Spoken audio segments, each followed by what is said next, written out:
Next up, we have on this page, if you could say in the very beginning, there are some words that are underlined.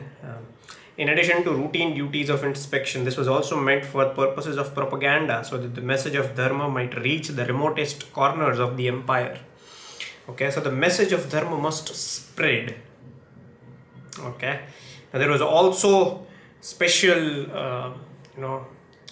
arrangements that were made for the spread of Dharma. Now, the next section in this chapter is Dharma or the law of piety. Now, what according to Ashok was Dharma?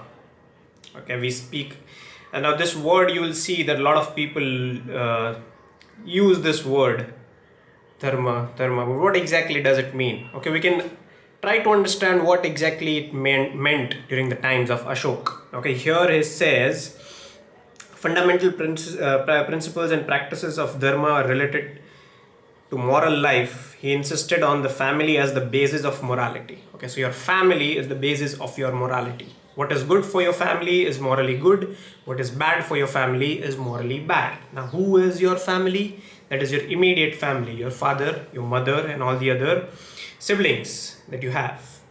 Okay.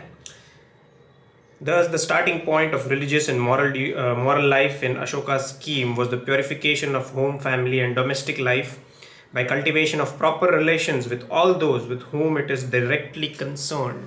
So the people with whom you are directly related, you must cultivate proper relations with them. That is the definition of Dharma according to Ashok. And this is the message that he was spreading through his missionaries and emissaries.